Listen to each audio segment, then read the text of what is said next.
Je venais de gagner 5 millions €. En rentrant, il buvait du champagne. Ma sœur a hurlé, l'indemnité est là, on est sauvé. Jetez cette bonne à rien dehors. Mon père a murmuré, oui, vire-la avant qu'elle ne réclame sa part. Je m'appelle Léocadie, j'ai 34 ans et jusqu'à hier soir, ma vie se résumait à une odeur persistante d'antiseptique bon marché et à un mal de dos chronique. Mais alors que je tenais ce petit bout de papier thermique dans ma main tremblante, sous la pluie battante de Rouen, tout a changé. Je venais de gagner 5 millions d'euros à l'euro-million. Je me suis précipitée chez moi, le cœur battant à tout rompre, prête à sauver ma famille de la ruine. Mais en arrivant devant la porte en chêne écaillée de notre maison familiale, je me suis figée. À l'intérieur, il ne pleurait pas misère. Il faisait sauter les bouchons de champagne. J'ai entendu le rire cruel de ma petite sœur, Mélusine, on a reçu les 500 000 € de l'indemnité. On est riche. Maintenant, il faut virer Léocadie avant qu'elle ne demande sa part. Mon monde s'est effondré, puis s'est reconstruit en une fraction de seconde, plus froid, plus dur. Avant de vous raconter comment j'ai transformé leur célébration en cauchemar et comment j'ai orchestré la vengeance la plus douce de l'histoire, j'aimerais savoir qui est avec moi ce soir. Dites-moi dans les commentaires depuis quelle ville ou quel pays vous écoutez cette histoire, et quelle heure il est chez vous en ce moment même. J'adore imaginer ma voix voyager à travers le monde pendant que je conduisais sous cette pluie normande. Revenons à cette nuit fatidique. Je venais de terminer une tournée de 12 heures. En tant qu'infirmière libérale, je passais mes journées à laver des corps âgés, à changer des pansements purulents et à écouter les plaintes de patients solitaires. C'était un travail noble, certes, mais épuisant.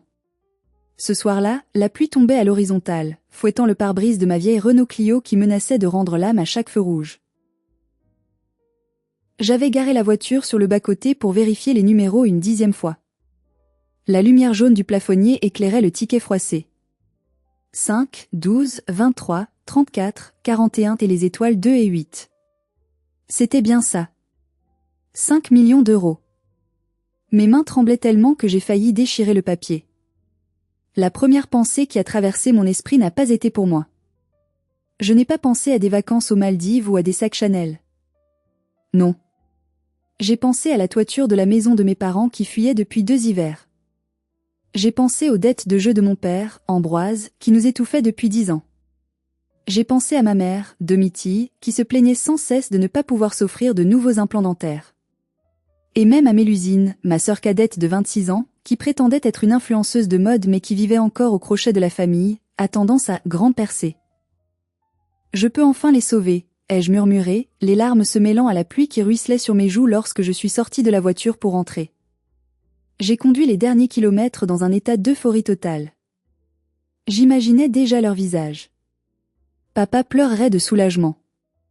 Maman me serrait enfin dans ses bras, chose qu'elle n'avait pas faite depuis mes 7 ans. Mélusine arrêterait peut-être de me traiter de « vieille fille ratée qui sent l'hôpital ». Nous serions enfin une famille unie, sans le stress toxique de l'argent qui nous montait les uns contre les autres. Quelle naïveté! La maison familiale était une bâtisse sombre en briques rouges, située dans une zone industrielle en plein réaménagement près des docks de la Seine. C'était un quartier triste, mais ce soir-là, une étrange lueur émanait des fenêtres du salon. D'habitude, mes parents éteignaient les lumières tôt pour économiser l'électricité, une économie qu'ils me facturaient scrupuleusement chaque mois. J'ai coupé le moteur. Le silence de la nuit a été brisé par un son que je n'avais pas entendu dans cette maison depuis des années, un rire. Un rire fort, gras et sans retenue. C'était la voix de mon père. J'ai froncé les sourcils. Avait-il gagné au loto eux aussi? C'était statistiquement impossible. J'ai pris mon sac, serrant le ticket gagnant contre ma poitrine, à l'intérieur de ma blouse d'infirmière, comme un bouclier secret. Je me suis approché de la porte d'entrée. J'allais tourner la clé dans la serrure quand j'ai entendu le bruit distinctif d'un bouchon de liège qui saute, suivi du pétillement d'un liquide versé dans des verres en cristal. Ma main s'est figée sur la poignée froide dans les tons. Une intuition, un 6e sens forgé par des années à marcher sur des œufs dans cette maison, m'a hurlé de ne pas entrer tout de suite. De écouter. Je me suis penchée vers le bois. Ce que j'ai entendu a glacé le sang dans mes veines, bien plus efficacement que le vent d'hiver qui soufflait dehors. À nous la belle vie, a crié Mélusine. Sa voix était pâteuse, sans doute déjà ivre. 500 000 €. Je n'arrive pas à y croire que la mairie a enfin viré la compte pour le terrain. J'ai retenu mon souffle. Le terrain? Le projet d'extension du port dont on parlait depuis des années? Ils avaient toujours dit que c'était une rumeur, que nous ne toucherions jamais rien. Chut, baisse d'un ton, espèce d'idiote, a sifflé ma mère, demi-tille. Sa voix était tranchante, sobre, calculatrice. L'autre ne va pas tarder à rentrer de sa tournée. Si elle voit le champagne, elle va poser des questions. Et alors, a ricané mon père. C'est ma maison, c'est mon terrain. C'est mon argent. Tu sais comment elle est au caddie, a poursuivi ma mère. Elle a payé les traites de la maison ces 10 dernières années. Elle a payé tes dettes, Ambroise. Si elle apprend qu'on a touché un demi-million, elle va vouloir qu'on la rembourse. Elle va dire qu'elle a des droits. Il y a eu un silence, juste le bruit des verres qui s'entrechoquent. Puis, la voix de Mélusine a traversé la porte comme un poignard. Alors on n'a qu'à la virer. On n'a plus besoin d'elle maintenant, non? Elle ne servait qu'à payer les factures. Maintenant qu'on a le pactole, cette bonne à rien nous encombre. Je veux récupérer sa chambre pour en faire mon dressing. Mon cœur a raté un battement. Puis deux. J'étais paralysée sur le perron, sous la pluie, serrant 5 millions d'euros contre mon cœur, tandis qu'à l'intérieur, les 3 personnes pour qui j'avais sacrifié ma jeunesse complotaient pour me jeter à la rue pour garder 500 000 euros. Mais je ne savais pas encore jusqu'où ils étaient prêts à aller ce soir-là. J'aurais dû ouvrir la porte à la volée. J'aurais dû entrer en hurlant, jeter mon ticket de loto sur la table et regarder leur visage se décomposer. Mais je ne l'ai pas fait. Une force froide et inconnue s'est emparée de moi. C'était la rage. Pas une colère chaude et explosive, mais une rage glaciale, méthodique. Je voulais entendre la suite. Je voulais connaître l'étendue exacte de leur pourriture. Je suis restée là, l'oreille collée au bois humide. La virer? A demandé mon père, hésitant. Mais juridiquement, son nom est sur certains papiers de la banque, non? Puisqu'elle payait. C'est pour ça qu'il faut être malin, papa, a repris Mélusine avec une assurance terrifiante. On doit la pousser à partir d'elle-même. Ou mieux, lui faire peur. Si elle croit qu'on est au bord de la faillite, qu'on va tout perdre, elle signera n'importe quoi pour se dégager de la responsabilité des dettes. Mélusine a raison, a approuvé ma mère. J'imaginais son visage pincé, ses yeux brillants de cupidité. On va lui dire que la banque saisit la maison la semaine prochaine. Que les huissiers arrivent. On lui met sous le nez une renonciation à l'héritage et aux biens immobiliers en échange de sa liberté financière. Elle est tellement bête et peureuse qu'elle signera pour ne pas avoir d'ennui avec son ordre des infirmiers. Et si elle refuse, a grogné Ambroise. Alors on lui rendra la vie impossible, a dit Mélusine en riant. Je peux dire qu'elle m'a volé des trucs. Une infirmière accusée de vol, ça fait tâche. Elle partira la queue entre les jambes. Et à nous les 500 000 balles. On pourra enfin déménager dans le quartier Saint-Gervais et oublier cette zone pourrie. Les larmes sur mon visage avaient séché. La tristesse avait disparu, remplacée par une lucidité effrayante. Ils ne m'aimaient pas. Ils ne m'avaient jamais aimé. J'étais leur vache à lait, leur filet de sécurité. Et maintenant qu'ils avaient trouvé une autre source de revenus, ils m'envoyaient à l'abattoir. Le billet de 5 millions d'euros dans ma poche me semblait soudain peser une tonne. C'était mon arme. Mon bouclier. Et ma vengeance. J'ai pris une profonde inspiration, essuyé mon visage avec ma manche et j'ai composé mon masque. Le masque de la fille fatiguée, soumise, celle qu'ils connaissaient. J'ai fait tourner la clé dans la serrure bruyamment, leur laissant le temps de paniquer. À l'instant où j'ai poussé la porte, la scène qui s'offrait à moi était digne d'un Oscar. C'était stupéfiant de rapidité. La bouteille de champagne avait disparu, j'ai entendu le bruit métallique d'un seau à glace glisser précipitamment derrière le canapé beige. Les verres étaient introuvables. Mon père était assis à la table de la salle à manger, la tête entre les mains, les épaules voûtées comme s'il portait tout le malheur du monde. Ma mère était debout près de la fenêtre, un mouchoir pressé contre ses yeux secs. Mélusine, elle, était affalée dans le fauteuil, pianotant sur son téléphone avec une expression d'ennui tragique, bien qu'elle ait eu les joues rouges de l'alcool. L'odeur, cependant, ne mentait pas. Ça sentait le luxe. Une odeur de levure et de raisins fruités flottait dans l'air, essayant désespérément de se cacher sous l'odeur de renfermé habituelle de la maison. C'était du Dom Pérignon. Je reconnaissais l'odeur pour l'avoir servi une fois lors d'un gala de charité où je travaillais comme bénévole. Ils buvaient du champagne à 200 € la bouteille tout en s'apprêtant à me dire qu'ils étaient ruinés. « Bonsoir », ai-je dit, ma voix rauque de fatigue n'ayant même pas besoin d'être simulée. « Il se passe quoi ? Pourquoi cette ambiance d'enterrement ?» Ma mère s'est retournée brusquement, comme si elle attendait ce signal. Elle s'est précipitée vers moi, non pas pour m'embrasser, mais pour me brandir une liasse de papier froissé sous le nez. « C'est la fin, Léocadie. »« La fin ?» a-t-elle gémi. « Regarde ça. C'est la facture d'électricité de régularisation. Et là, la taxe foncière.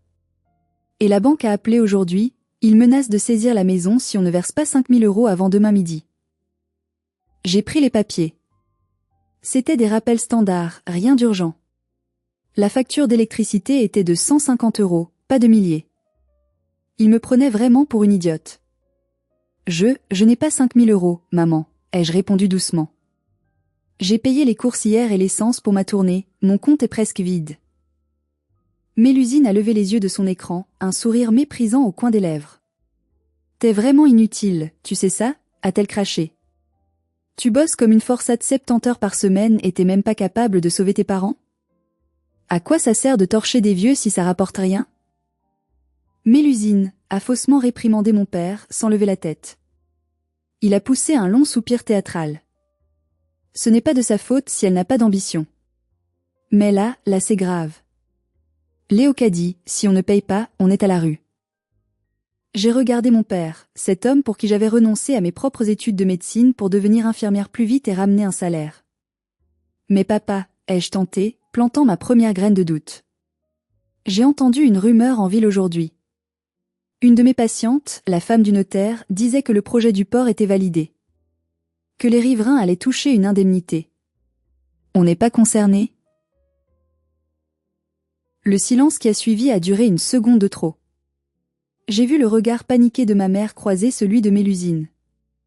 Mon père a relevé la tête brusquement, le visage rouge, une veine battant sur sa tempe.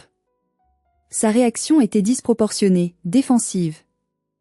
La marque des menteurs. Des rumeurs. Des ragots de vieille commère, a-t-il aboyé en frappant du poing sur la table. Tu crois vraiment que si on avait de l'argent, on serait là à se tordre les boyaux d'angoisse? Il n'y a pas d'indemnité, Léocadie. Le projet est annulé. On est seul. On est coulé. Ma mère a renchéri, s'approchant de moi pour me prendre les mains. Ses mains étaient moites. Ta patiente est sénile, ma chérie. Il n'y a pas d'argent. Il n'y a que des dettes. Et elle a hésité, jouant la carte de la culpabilité maternelle, tu sais que ton nom est lié à tout ça. Si la banque saisit, tu seras fiché à la Banque de France. Tu ne pourras plus exercer en libéral. Tu perdras ta licence. C'était faux, bien sûr. Mais ils savaient que mon travail était tout ce que j'avais. C'était leur levier. Alors que faisons-nous, ai-je demandé, feignant le désespoir. Mélusine s'est levée, lissant sa jupe en soie qui coûtait probablement plus cher que ma voiture.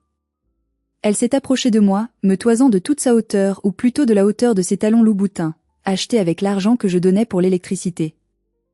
Papa a trouvé une solution pour te protéger, Léo, a-t-elle dit avec une fausse douceur essayurante. Un arrangement juridique. Tu signes une renonciation. Tu te désolidarises de la maison et des biens. Comme ça, quand la banque saisira tout demain, ils ne pourront pas s'attaquer à ton salaire d'infirmière. On prend le coup pour toi. On se sacrifie. J'ai failli rire. Il voulait que je renonce à mes droits sur la maison, une maison que j'avais payée à 70% juste avant qu'elle ne prenne une valeur astronomique grâce à l'indemnité. Il voulait m'effacer du titre de propriété pour empocher la totalité des 500 000 €. C'était brillant de cruauté. Je dois y réfléchir, ai-je bégayé. Je suis fatiguée. Je vais me coucher. Il n'y a pas le temps de réfléchir, a crié ma mère, perdant un instant son masque de martyr. C'est demain matin. Je signerai demain avant de partir, ai-je promis en me dirigeant vers l'escalier. En montant les marches, je sentais leur regard brûler mon dos. J'ai entendu Mélusine chuchoter, elle a gobé ça comme une mouche. Demain soir, elle est dehors. Je suis entrée dans ma chambre. C'était une petite pièce sous les combles, glaciale en hiver, étouffante en été. J'ai verrouillé la porte et j'ai sorti le ticket de mon soutien-gorge. Je l'ai caché dans le double fond de ma boîte à bijoux, sous une pile de vieux badges d'hôpital. Je me suis allongée tout habillée sur mon lit étroit, regardant les fissures au plafond. Ils allaient me jeter dehors. Ils avaient tout prévu. Ils allaient garder leurs 500 000 € misérables et me laisser sans rien, après tout ce que j'avais donné. La colère a laissé place à une détermination froide. Ils voulaient jouer ? Très bien. Ils avaient un jeu de cartes truqué, mais ils ne savaient pas que j'avais la de pique dans ma manche. Et surtout, ils ne savaient pas que la mise avait changé. Ils se battaient pour des miettes alors que je possédais la boulangerie entière. Ce soir-là, je n'ai pas dormi. J'ai élaboré un plan. Je n'allais pas seulement partir. J'allais les détruire. J'allais leur montrer ce que signifie vraiment ne plus avoir besoin de quelqu'un. Mettez-vous à ma place un instant. Si votre propre famille, parents et sœurs complotaient pour vous mettre à la rue pour garder de l'argent, que feriez-vous ? Partiriez-vous en silence avec vos 5 millions pour vivre votre vie, ou chercheriez-vous à vous venger ? Écrivez « vengeance » ou « paix » dans les commentaires maintenant. Je suis curieuse de voir votre niveau de tolérance. Le lendemain matin, au lieu d'aller voir mes patients, j'ai appelé le cabinet pour dire que j'étais malade. J'ai pris ma voiture et je me suis dirigée directement vers l'hôtel de ville de Rouen. J'avais besoin de preuves. Des preuves tangibles, écrites, irréfutables. Le bâtiment gothique de la mairie se dressait sous un ciel grisacier. À l'intérieur, au service de l'urbanisme, j'ai demandé à consulter le dossier public de la zone portuaire. En tant que résidente et copropriétaire, c'était mon droit. L'employé, une femme aux lunettes épaisses, a tapé l'adresse. Ah, oui, la famille. Delacroix, a-t-elle dit, j'utilise un nom d'emprunt pour eux, ils ne méritent pas mon vrai nom. Le dossier est clos. L'acte de vente a été présigné la semaine dernière. L'acompte de 50% a été versé sur le compte de monsieur Ambroise Delacroix hier. Le solde sera versé au départ des lieux dans 3 mois. 50%, donc 250 000 € sont déjà sur leur compte, ai-je demandé, la voix blanche. C'est exact. Sur un montant total de 520 000 €. Elle a tourné l'écran vers moi. Tenez, voici les signatures. J'ai regardé le document scanné. Il y avait la signature de mon père. Celle de ma mère. Et la mienne. Une imitation grossière, tremblante, de ma signature. Ils avaient imité ma signature pour vendre la maison sans mon accord. C'était un faux et usage de faux. Un crime passible de prison. J'ai sorti mon téléphone et j'ai pris des photos de l'écran, chaque page, chaque détail, surtout cette fausse signature. Merci, ai-je dit à la dame. Vous venez de me donner tout ce dont j'avais besoin. Je suis sortie de la mairie. La pluie avait cessé, mais l'air était électrique. J'avais maintenant 2 armes nucléaires, un ticket de 5 millions et la preuve qu'ils étaient des criminels. Mais je n'allais pas appeler la police. Pas tout de suite. La prison, c'était trop facile. Je voulais qu'ils souffrent comme j'avais souffert. Je voulais qu'ils ressentent la perte, l'humiliation et le rejet. Je suis rentrée chez moi pour affronter la phase 2 de leur plan, l'expulsion. Mais ce qu'ils avaient préparé dépassait l'entendement. Quand je suis rentrée en début d'après-midi, j'ai su que l'ambiance avait changé. Ce n'était plus la fausse tristesse de la veille. C'était une hostilité ouverte, brutale.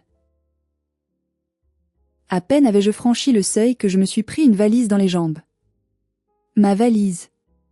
Vieille, éraflée, avec la fermeture éclair qui coinçait. Elle était posée au milieu du couloir. « C'est quoi ça ?» ai-je demandé, bien que je connaisse déjà la réponse. Mélusine est descendue des escaliers comme une furie, ses cheveux blonds parfaitement coiffés contrastant avec la haine qui déformait son visage. Elle tenait son poignet nu en l'air.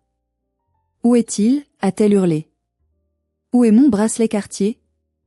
Celui que grand-mère m'a donné ? Grand-mère ne nous avait rien donné, elle était morte sans le sou. Ce bracelet, Mélusine se l'était acheté elle-même en revendant en secret l'argenterie de la famille l'année dernière. Je le savais. Elle le savait. Mais c'était le prétexte. Je n'ai pas touché à tes affaires, Mélusine, ai-je répondu calmement, posant mon sac. Menteuse, a crié ma mère, sortant de la cuisine. On a fouillé ta chambre. On sait que tu es jalouse de ta sœur. Tu as toujours été jalouse de sa beauté, de son succès. Tu l'as volée pour le vendre et payer tes dettes imaginaires. Mon père est apparu, l'air grave, tel un juge prononçant une sentence de mort. Il tenait un dossier bleu. Léocadie, a-t-il dit d'une voix qui se voulait solennelle. Le vol est intolérable sous ce toit. Surtout entre sœurs. Mélusine veut appeler la police. Elle veut porter plainte. Il a laissé la menace planer. Une plainte pour vol. Pour une infirmière, c'était la fin de carrière assurée. Le conseil de l'ordre me radirait. Je ne pourrais plus jamais travailler. Il visait la seule chose qui m'appartenait, mon métier. Je ne veux pas voir ma fille en prison, a continué mon père, jouant le père miséricordieux. Alors voici le marché. Tu signes ce papier. Tu renonces à tes parts sur la maison, tu nous cèdes tes droits sur le mobilier pour rembourser le bracelet volé, et tu pars. Maintenant. On ne porte pas plainte et tu gardes ta liberté. Il a posé le dossier sur la table basse. À côté, un stylo Montblanc. J'ai regardé le papier. C'était un document juridique assez bien tourné, sans doute téléchargé sur Internet ou rédigé par un ami véreux de mon père. Renonciation totale et définitive à toute réclamation financière future concernant la propriété du 12 rue des Docks. C'était le piège parfait. Si je signais, ils avaient la maison et les 500 000 € pour eux seuls, légalement. Si je refusais, ils détruisaient ma vie avec une fausse accusation de vol soutenue par 3 témoins, eux. J'ai regardé Mélusine. Elle avait un petit sourire en coin, triomphant. Elle pensait m'avoir maté. J'ai regardé ma mère. Elle évitait mon regard, fixant ses chaussures, mais elle ne disait rien pour m'aider. J'ai regardé mon père. Il me tendait le stylo avec impatience. Alors, a-t-il pressé. C'est la prison ou la signature. Une vague de calme absolu m'a envahi. Il ne savait pas. Il ne savait pas que dans la doublure de mon soutien-gorge, j'avais un ticket qui valait 10 fois leur misérable maison. Il ne savait pas que je venais de photographier leur crime de faux en écriture à la mairie. En signant ce papier, je ne perdais pas ma part des 500 000 €. Non. En signant ce papier, je me libérais juridiquement de mon obligation alimentaire envers eux. En France, les enfants doivent aider leurs parents indigents. Mais si je partais avec un document attestant qu'ils m'avaient dépouillé en échange de ma liberté, s'ils me chassaient officiellement, je coupais le cordon. Très bien, ai-je dit doucement. Je vais signer. Le sourire de Mélusine s'est élargi. Sage décision, la souillon. J'ai pris le stylo. Ma main n'a pas tremblé. J'ai signé mon nom, Léocadie Delacroix, en bas de la page. Un paraphe large, agressif. Voilà, ai-je dit en posant le stylo. Je ne vous dois plus rien. Et vous ne me devez plus rien. Prends ta valise et dégage, a dit mon père en arrachant le papier de la table comme si c'était le Saint Graal. Et ne t'avise pas de revenir pleurer quand tu seras à la rue. J'ai pris ma valise. Je les ai regardées une dernière fois. Cette image d'eux, avide, cruelle, triomphant pour des miettes, je l'ai gravée dans ma mémoire pour alimenter ce qui allait suivre. Adieu, ai-je dit. Je suis sortie sous la pluie fine. Je n'ai pas pleuré. J'ai marché jusqu'à ma voiture, j'ai jeté ma valise sur la banquette arrière. Puis, j'ai sorti mon téléphone et j'ai réservé la suite présidentielle à l'hôtel de Bourtroude, le palace 5 étoiles historique de Rouen. Allô, ai-je dit au réceptionniste. Oui, je veux la suite. Et préparer une bouteille de champagne. Du vrai. Pas celui que boivent les traîtres. Ma nouvelle vie commençait. Et leur compte à rebours aussi. Une semaine plus tard. Je me tenais devant la baie vitrée de mon Penthouse provisoire, surplombant la Seine. La vieille Renault Clio avait fini à la casse, remplacée par rien du tout pour l'instant, je préférais les chauffeurs privés. Je portais une robe en soie émeraude qui caressait ma peau, loin du polyester rêche de ma blouse d'infirmière. J'avais encaissé le chèque. 5 millions d'euros. Le chiffre sur mon application bancaire semblait irréel, mais le pouvoir qu'il me donnait était bien tangible. On a frappé à la porte. C'était Isor. Isor était ma seule amie d'enfance, celle que je n'avais pas vue depuis 5 ans parce que ma famille disait qu'elle était une mauvaise influence. Traduction. Elle était trop intelligente et voyait clair dans leur jeu. Aujourd'hui, elle était une avocate redoutable spécialisée en droit de la famille et en litige financier. Quand elle est entrée, elle s'est figée, bouche bée, laissant tomber sa mallette de luxe sur le tapis persan. « Léo ?» Elle a balbutié, me dévisageant. « C'est quoi tout ça ? Tu as braqué une banque ?» J'ai souri, lui tendant une coupe de champagne. « Mieux. J'ai gagné à la loterie, Isor. Et j'ai besoin de tes services. » Nous nous sommes assises et je lui ai tout raconté. La victoire. Le complot. Les 500 000 €. L'accusation de vol. La signature forcée. Les preuves de la mairie. Isor écoutait, son visage passant de la surprise à une colère froide de juriste. Quand je lui ai montré la photo de la fausse signature à la mairie, elle a sifflé d'admiration. Ils sont foutus, Léo. Avec ça, on peut les envoyer aux assises pour faux et usage de faux. On peut faire annuler la vente. On peut. Non, les jeux coupés. Pas de tribunal. Pas tout de suite. Ce serait trop rapide, trop impersonnel. Je veux qu'ils perdent tout, mais je veux d'abord qu'ils perdent la face. Je veux les humilier publiquement comme ils m'ont humilié en privé. Isor a souri, un sourire de requin. Je t'écoute. Mélusine fête ses 27 ans samedi prochain, n'est-ce pas? Isor a hoché la tête, sortant son téléphone. Oui, elle inonde Instagram avec ça. Elle organise une grande soirée glamour au restaurant Le Petit Pêcheur. C'est une gargote qui essaie de se donner des airs chics. Elle prétend que c'est le spot de l'année. Elle essaie désespérément d'attirer l'attention de Stanislas de Vérone. Stanislas. Le fils d'un grand industriel de la région. Beau, riche et totalement hors de portée de Mélusine, bien qu'elle soit obsédée par lui. Elle pensait qu'avec l'argent de l'indemnité, elle pourrait enfin s'acheter les vêtements et le statut pour l'impressionner. Parfait, ai-je dit. Je veux que tu loues le Cygne noir. Isor a écarquillé les yeux. Le plus gros yacht de croisière fluviale de Rouen? Celui qui coûte 15 000 € la soirée? Exactement. Loue-le pour samedi soir. Le même soir que l'anniversaire de Mélusine. À la même heure.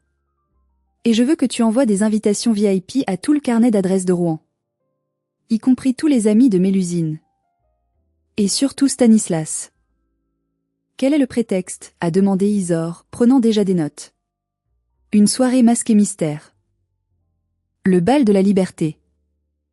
Champagne à volonté, caviar, et un cadeau de luxe, disons un parfum de niche à 200 € pour chaque invité à l'entrée. L'organisateur reste anonyme jusqu'à minuit. Isor a éclaté de rire. Tu es diabolique. Les amis de ta sœur sont des opportunistes superficiels.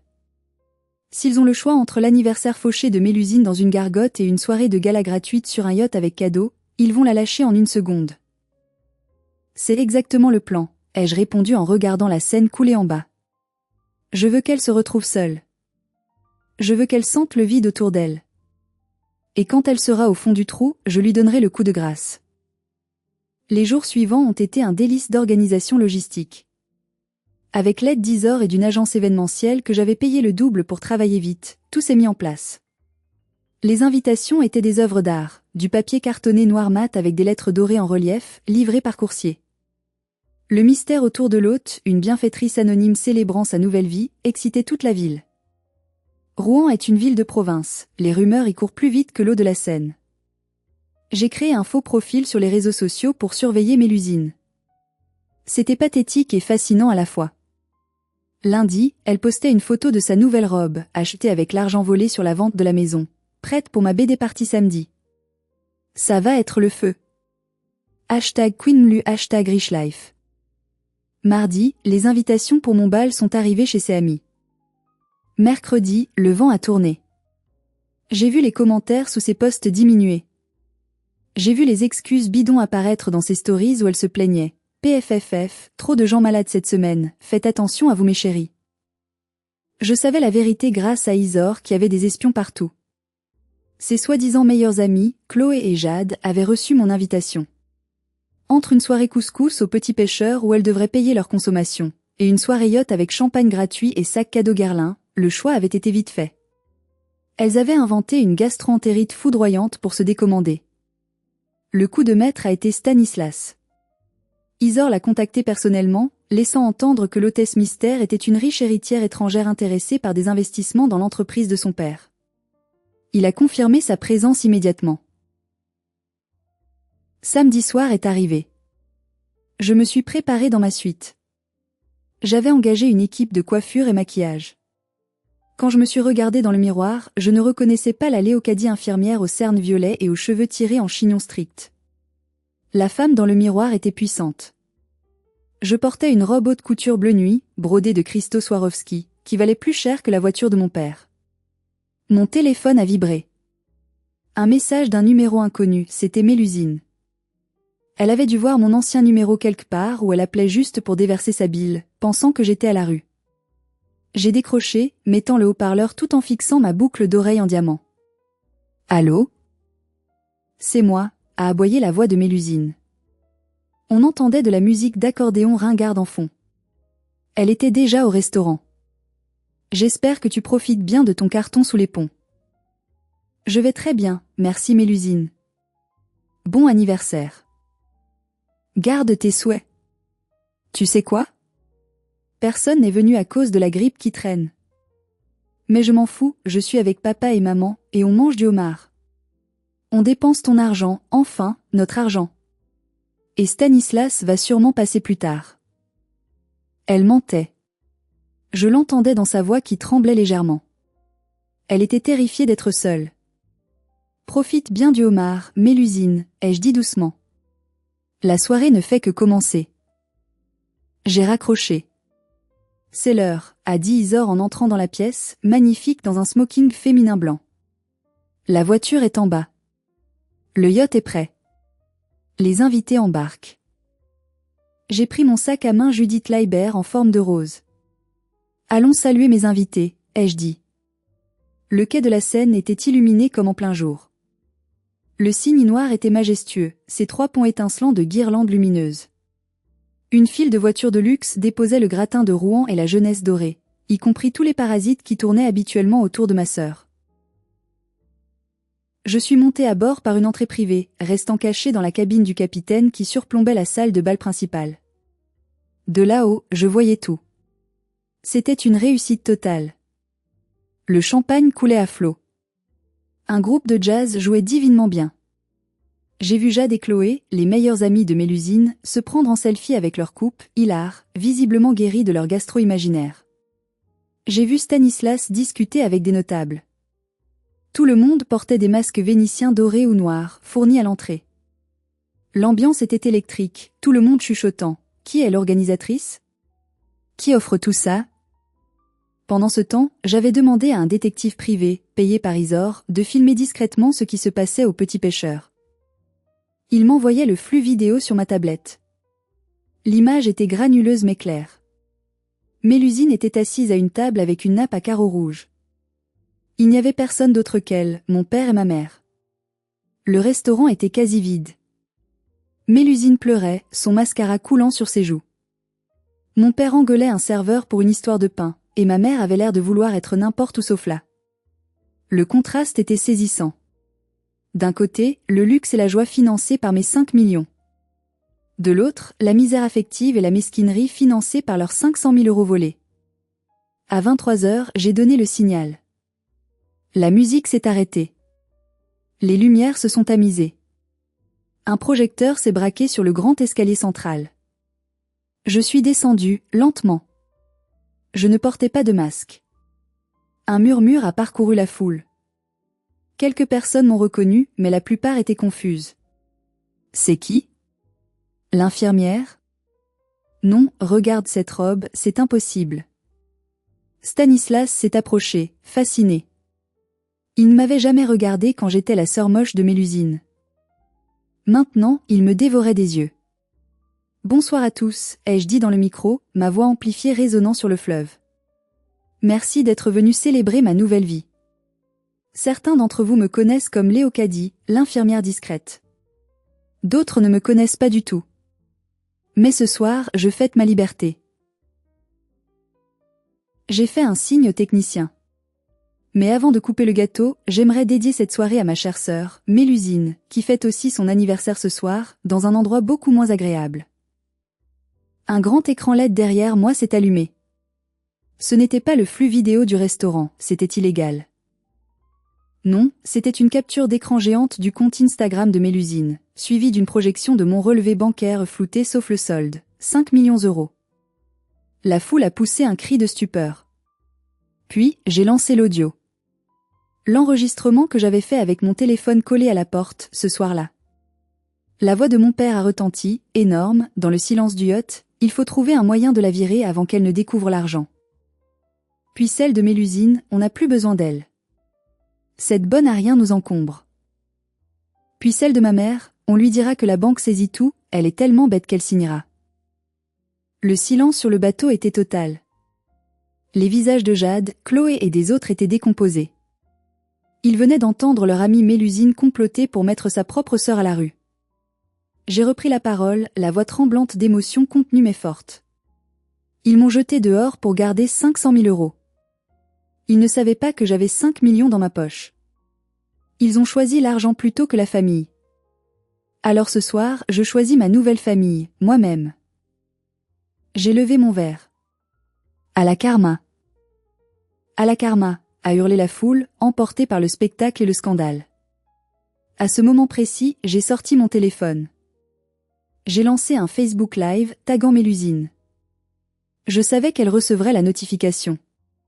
Sur l'écran de mon téléphone, j'ai vu le petit œil indiquant que Mélusine regardait. Elle était en ligne. Coucou Mélusine, ai-je dit à la caméra, souriante, avec derrière moi 300 personnes en smoking et robe de soirée qui applaudissaient. Je sais que tu me regardes. Je sais que tu es seule avec papa et maman. Je voulais juste te dire, merci. Merci de m'avoir forcé à partir. Grâce à ta cupidité, je suis libre. Et au fait, Stanislas est ici. Il t'embrasse. J'ai tourné la caméra vers Stanislas. Un peu ivre et emporté par l'ambiance, il a levé sa coupe et a crié « Bon anniv Mélusine. Dommage que tu aies raté ça. C'était cruel. C'était mesquin. Et c'était absolument jouissif. » J'ai coupé le live. Ce que je ne voyais pas, mais que j'ai appris plus tard, c'est ce qui s'est passé au restaurant. Mélusine a hurlé. Elle a jeté son téléphone dans son assiette de bisque de homard. Elle a renversé la table. Elle a crié après mes parents, « C'est votre faute. Vous m'avez dit qu'elle n'avait rien. » Elle a 5 millions. 5 millions. On aurait pu tout avoir. Le scandale a été immédiat. La vidéo de mon discours a été partagée par tous les invités. En 1 heure, elle avait fait le tour des réseaux sociaux de Rouen. Le titre était accrocheur. Une infirmière gagne au loto, sa famille la vire, elle se venge avec une fête à 100 000 €. Le lendemain, le réveil a été brutal pour la famille Delacroix. Internet n'oublie pas et Internet ne pardonne pas. Les commentaires sous les photos de Mélusine étaient une avalanche de haine. Voleuse, sorcière, comment as-tu pu faire ça à ta sœur? Les marques locales qui lui envoyaient des produits gratuits pour qu'elle en fasse la promotion ont publié des communiqués pour se désolidariser d'elle. En 24 heures, sa carrière d'influenceuse était morte et enterrée. Mais le pire était à venir pour mes parents. Le lundi matin, j'ai reçu un appel d'Isor. Léo, tu ne vas pas le croire. Ta vidéo a tellement tourné que quelqu'un au fisc l'a vue. Et alors? Et alors, dans la vidéo, tu montres les documents de la vente du terrain à 520 000 €. Or, tes parents, dans leur génie absolu pour essayer de payer moins d'impôts sur la plus-value, avaient déclaré un montant inférieur en demandant une partie sous la table en liquide au promoteur. C'est une pratique courante mais illégale. Avec ton document public, ils sont grillés. Le fisc débarque chez eux ce matin pour un contrôle fiscal complet sur les 10 dernières années. J'ai éclaté de rire. C'était l'effet domino. En voulant me voler, ils s'étaient exposés à la lumière, et la lumière avait révélé toutes leurs autres magouilles. Le promoteur immobilier, furieux d'être mêlé à un scandale fiscal, a gelé le versement du solde de l'indemnité. La banque, voyant les problèmes juridiques s'accumuler et le contrôle fiscal, a bloqué leur compte par précaution. En l'espace d'une semaine, ils sont passés de nouveaux riches arrogants à suspects ruinés. Ils avaient 500 000 euros virtuels qu'ils ne pouvaient pas toucher, et des amendes réelles qui pleuvaient. Et moi? J'ai acheté un appartement magnifique, j'ai investi mon argent, et j'ai continué ma vie. J'ai gardé mon métier d'infirmière, mais à mi-temps et bénévolement, pour aider ceux qui en avaient vraiment besoin, pas ceux qui profitaient de moi. Mais l'histoire ne s'arrête pas là. Les zombies finissent toujours par revenir. 6 mois ont passé. L'hiver était revenu sur la Normandie. J'étais assise dans mon salon, lisant un livre au coin du feu, un chat ronronnant sur mes genoux. La paix. Enfin la paix. L'interphone vidéo a sonné. J'ai regardé l'écran. J'ai dû plisser les yeux pour les reconnaître. Ils étaient 3. Ambroise, Domitille et Mélusine. Mais ils ne ressemblaient plus aux personnes arrogantes qui buvaient du Dom Pérignon 6 mois plus tôt. Mon père avait vieilli de 10 ans. Il portait un vieux manteau élimé. Ma mère n'avait plus son maquillage impeccable, elle avait l'air hagarde, effrayée.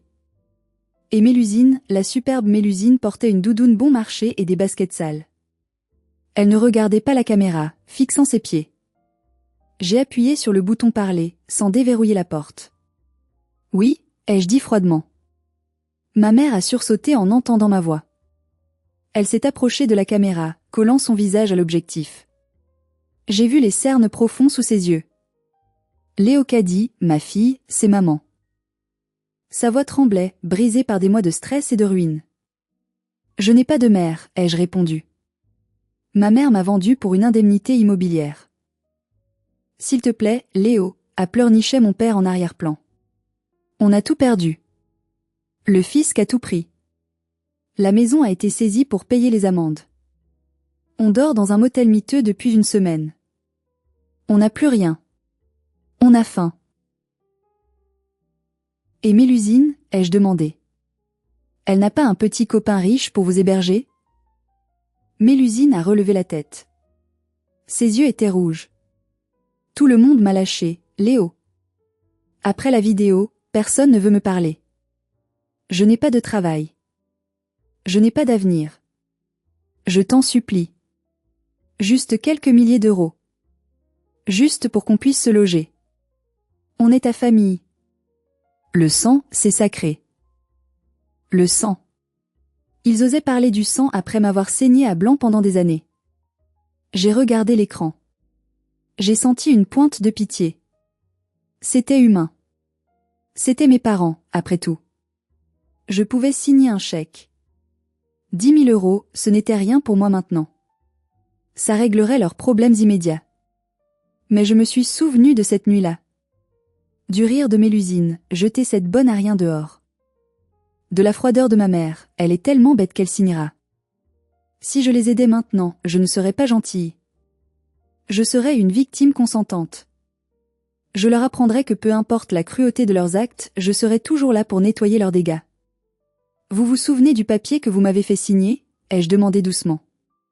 La renonciation totale. C'était une erreur, a crié mon père. Non, Ambroise. C'était un contrat. Vous vouliez que je ne sois plus lié à vous financièrement. Vous avez obtenu exactement ce que vous vouliez. Je respecte votre souhait. Léo. Ouvre cette porte. Tu es un monstre. Une fille ingrate. Ma mère a commencé à taper sur la grille du portail, hurlant, perdant toute dignité. Vous m'avez jeté à la rue sous la pluie, ai-je dit, ma voix restant calme, inébranlable. Aujourd'hui, il pleut aussi. Considérez que nous sommes quittes. J'ai coupé le son. J'ai éteint l'écran. Je les ai vus gesticuler encore quelques minutes, puis, vaincus par le froid et l'indifférence de la porte blindée, ils se sont éloignés lentement, disparaissant dans la brume de Rouen, tels des fantômes qu'ils étaient devenus. Je suis retourné m'asseoir près du feu. J'ai caressé mon chat. J'ai pris une gorgée de thé chaud. C'était le goût de la liberté. Et pour la première fois de ma vie, je ne me sentais pas seule. J'étais complète. Cette histoire est terminée, mais la leçon restera gravée en moi pour toujours. On nous apprend que la famille est tout, qu'il faut pardonner, qu'il faut tendre l'autre joue. Mais parfois, la famille est la première à vous poignarder. J'ai appris que l'amour ne s'achète pas, mais que le respect s'impose. J'ai appris que dire non est la phrase la plus puissante du vocabulaire. J'ai appris que la meilleure vengeance n'est pas la colère, mais le succès et le bonheur loin de ceux qui vous ont fait du mal. Aujourd'hui, je suis heureuse. J'ai ouvert une fondation pour aider les femmes âgées isolées. Je donne mon amour à ceux qui le méritent, pas à ceux qui partagent mon ADN par hasard. Mes parents et ma sœur continuent de vivre les conséquences de leurs actes, et je ne ressens ni joie ni tristesse à cette idée. Juste une indifférence polie. Merci de m'avoir écouté jusqu'au bout. C'était l'histoire de ma vie, de ma chute et de ma renaissance. Maintenant, j'ai une dernière faveur à vous demander. Si cette histoire vous a touché, s'il vous plaît, cliquez sur le bouton j'aime et abonnez-vous à la chaîne pour ne pas rater les prochaines histoires. Mais surtout, partagez dans les commentaires. Avez-vous déjà dû couper les ponts avec un membre toxique de votre famille? Racontez-moi votre histoire, je les lirai toutes. Prenez soin de vous, et n'oubliez pas, vous valez plus que ce que les autres disent de vous. À bientôt.